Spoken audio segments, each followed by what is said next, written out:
बिस्मिल्लाहिर्रहमानिर्रहीम। अस्सलामु अलैकुम। आज लॉ के कानून के एक और नए टॉपिक के साथ मैं हाजिर हूँ। आज हम जो डिस्कस करेंगे वो मेरे एक पिछली वीडियो है, बेल के हवाले थी, ज़मानत के हवाले से एक वीडियो बनी थी, जिसके अंदर मैंने सिर्फ एक शॉर्ट वीडियो बना के आप लोगों को जो बेल का बेसिक कॉन्सेप्ट लॉ के अंदर क्या होता है या बेल का असल जो है वो मकसद क्या होता है कानून के अंदर, वो मैं समझा चुका था कि बेल कहते हैं। तो इस वीडियो के अंदर मैं ज़रा सा उसको टच करते हुए इस वीडियो का जो बुनियादी मकसद है वो है कि बेल की अक़साम कितनी है, या जो ज़मानत हम सुनते हैं लफ्ज़, उस ज़मानत की अक़साम हमारे पास पाकिस्तान में कितनी है। तो एक आम बंदे के लिए उसकी मालूमात होना ज़रूरी है, क्योंकि ये कानून का एक बहुत ही वसी और बहुत ही ज़रूरी एक टॉपिक है जो हर किसी को पता होना चाहिए। चलें, अब हम समझते हैं। सबसे पहले तो मैं थोड़ा सी बताता चलता हूँ सरसरी के बेल का कॉन्सेप्ट क्या है। देखिए, बेल में जैसे मैंने अपनी पिछली वीडियो में समझाया था कि बेल का मकसद होता है कि जो अक्यूज, जो मुल्जिम बंदा होता है, उसकी कस्टडी कोर्ट या पुलिस से लेकर श्योरिटी एक इंडिपेंडेंट थर्ड पर्सन होता है, जामिन जिसको हम कहते हैं, उसके हवाले कर देना। वो कुछ टर्म्स कंडीशंस के ऊपर उसके हवाले की जाती है, इस यकीन के साथ, इस यकीन दहानी के साथ कि जब भी ये बंदा, ये मुल्जिम कोर्ट को मतलूब होगा, तब जामिन इस चीज़ का ज़िम्मेदार रहेगा कि वो बंदा कोर्ट में अपीयर होगा, कोर्ट में हाजिर होगा, कोर्ट के सामने जब जब वो कोर्ट को ज़रूरत होगी उसकी हाजिरी की। तो ये है एक्चुअली बेल का कॉन्सेप्ट। अब हमें दरअसल समझना ये है कि बेल की जो है वो टोटल अक़साम कितनी पाई जाती है। तो उसके अंदर जो आज मैं आपको समझाने जा रहा हूँ बहुत ज़रूरी और इम्पोर्टेंट है, वो 4 अक़साम हैं, जिसके अंदर सबसे पहले आती है प्रोटेक्टिव बेल, उसके बाद pre arrest bail, post arrest bail, bail after conviction. देखिए, सबसे पहले प्रोटेक्टिव बेल। प्रोटेक्टिव बेल का मकसद है कि हिफाजती ज़मानत ये हाई कोर्ट से ली जाती है, और इसका मकसद सिर्फ ये होता है कि कोई भी बंदा अगर किसी के ऊपर कोई एफआईआर, कोई केस रजिस्टर हो चुका है, तो अब उस बंदे को ये खदशा है कि उसको पुलिस या लॉ इन्फोर्समेंट एजेंसी कभी भी गिरफ्तार कर सकती है। तो इस जब तक कि वो अपनी जाके ज़मानत प्री अरेस्ट बेल के लिए अप्लाई करे जहाँ कंसर्न कोर्ट के अंदर, उससे पहले पहले उसको गिरफ्तार होने का खदशा है, तो वो हाई कोर्ट के अंदर जाके प्रोटेक्टिव बेल के लिए अप्लाई करता है। और उसके अंदर ये होता है कि वो हाई कोर्ट उसको 1 हफ्ते या ज़्यादा से ज़्यादा 10 दिन या 2 हफ्ते तक की टाइम पीरियड देती है कि जाएँ आपके ऊपर, आपको ये जो है ना राइट दिया जाता है कि अपने कंसर्न कोर्ट के अंदर प्री अरेस्ट बेल फाइल कर सकते हैं। तब तक के लिए उसको एक हिफाजत दे दी जाती है 10 दिन की, 6 दिन की, हफ्ते की, जिसको हम कहते हैं प्रोटेक्टिव बेल। और उसके अंदर किसी किस्म का कोई मेरिट नहीं देखा जाता, केस झूठा है, सही है, बेल उसको मिलनी चाहिए, नहीं मिलनी चाहिए, इन सारी चीज़ों से परे रहते हुए हाई कोर्ट उसको बस टाइम दे देती है कि आपको 10 दिन या 12 दिन के अंदर जाके अपनी कंसर्न कोर्ट में अप्लाई करें। फिर आपका हक है, वो कोर्ट डिसाइड करेगी कि आपको ज़मानत मिलनी चाहिए या नहीं मिलनी चाहिए। तो ये होता है प्रोटेक्टिव बेल का कॉन्सेप्ट। उसके अंदर टाइम पीरियड मुकर्रर होता है, उतने टाइम पीरियड के अंदर उस बंदे ने जाके कंसर्न कोर्ट से मुराद है जिस कोर्ट से उसकी बेल बनती है, प्री अरेस्ट बेल, वहाँ जाके वो अपनी बेल के लिए असर अप्लाई करे और वहाँ से अपनी बेल हासिल करे। अगर मिलती है तो उसका राइट बनता है। तो ये हो गया प्रोटेक्टिव बेल का कॉन्सेप्ट। इसके बाद आती है प्री अरेस्ट बेल के कबल अज़ गिरफ्तारी की ज़मानत जो होती है, उसको हम कहते हैं pre arrest bell. Pre arrest bell का मतलब है कि एक बंदा जिसके खिलाफ केस रजिस्टर हो चुका है, अब वो गिरफ्तार हो सकता है। जाहिर सी बात है, कॉग्निजेबल केस है तो उसके अंदर गिरफ्तारी उसकी हो सकती है, विदाउट वारंट पुलिस उसको कभी भी गिरफ्तार कर सकती है।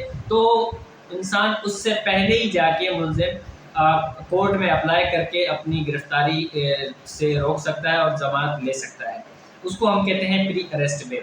अब प्री अरेस्ट बेल का तरीका ये होता है कि प्री अरेस्ट बेल हमेशा जिस डिस्ट्रिक्ट के अंदर उस बंदे की जुरिसडिक्शन होती है, उसी डिस्ट्रिक्ट की जो सेशन कोर्ट होती है, उस सेशन कोर्ट के अंदर ये प्री अरेस्ट बेल फाइल की जाती है, और वो सेशन कोर्ट में ही उसको प्री अरेस्ट बेल अगर उसका बनता है, ग्राउंड्स वगैरह देखे जाएंगे, उसके फैक्ट्स क्या है, केस के हकाइक वगैरह देख के जो भी एक प्रोसीजर होता है, वो प्रोसीजर को फॉलो करते हुए अगर उसका हक बनता होगा तो कोर्ट उसको प्री अरेस्ट बेल दे देगी, जिसको हम कबल अज़ गिरफ्तारी ज़मानत कहते हैं, वो उसको मिल सकती है।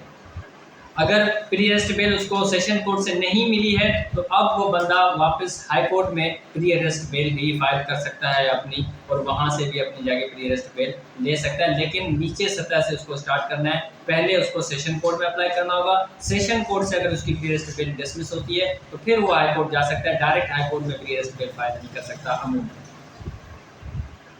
उसके बाद आती है पोस्ट अरेस्ट बेल। कि गिरफ्तारी के बाद जो है वो बेल ज़मानत हासिल करना। इसका तरीक़ेकार ये होता है कि एक बंदा जब किसी केस रजिस्टर्ड होता है तो ज़ाहिर सी बात है उसको पुलिस कभी भी गिरफ्तार कर सकती है। अगर वो गिरफ्तार हो गया, उसने प्री अरेस्ट बेल नहीं ले सका और उससे पहले ही वो गिरफ्तार हो गया, तो अब उसके पास ये राइट है कि वो अपनी पोस्ट अरेस्ट बेल फाइल कर सकता है।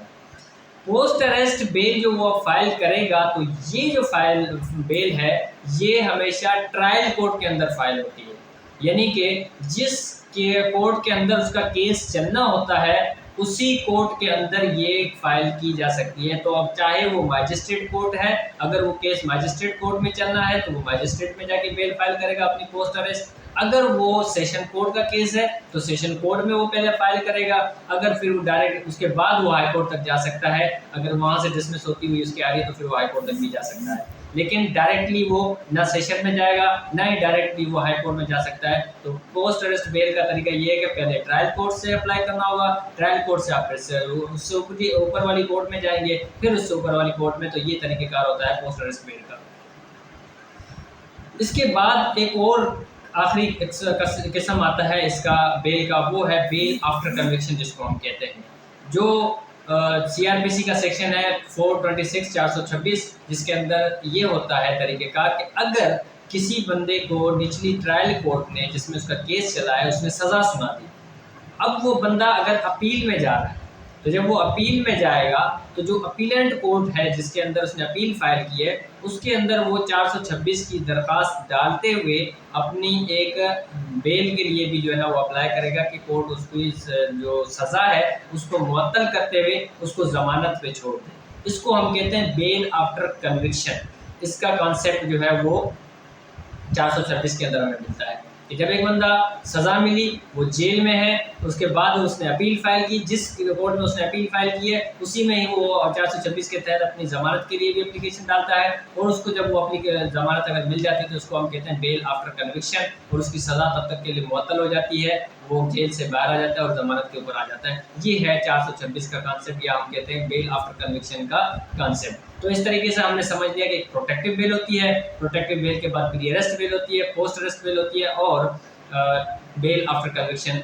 ये 4 अक़साम इम्पोर्टेंटली जो हर किसी को पता होना चाहिए कि ज़मानत के अक़साम कितने हैं। अच्छा, अब असल में एक और चीज़ जो है वो जो मैं मिस करता हुआ जा रहा हूँ, वो ये है कि ये जो इनके रिलेवेंट प्रोविजंस कौन से हैं कानून के अंदर, इनके कौन से सेक्शन है जिनके तहत ये बेल फाइल होती है। देखिए, जो प्री अरेस्ट बेल है वो CRPC का सेक्शन है 498, उसके तहत फाइल होती है, और जो पोस्ट अरेस्ट बेल है वो CRPC का जो सेक्शन है 497 उसके तहत फाइल होती है, और जो बेल आफ्टर कन्विक्शन है वो CRPC का सेक्शन 426 है 426 उसके तहत जो है वो फाइल होती है। तो ये रिलेवेंट उसके प्रोविजंस है जिनके तहत ये बेलें ज़मानतें जो है वो फाइल की जाती हैं कोर्टों के अंदर। थैंक यू, शुक्रिया।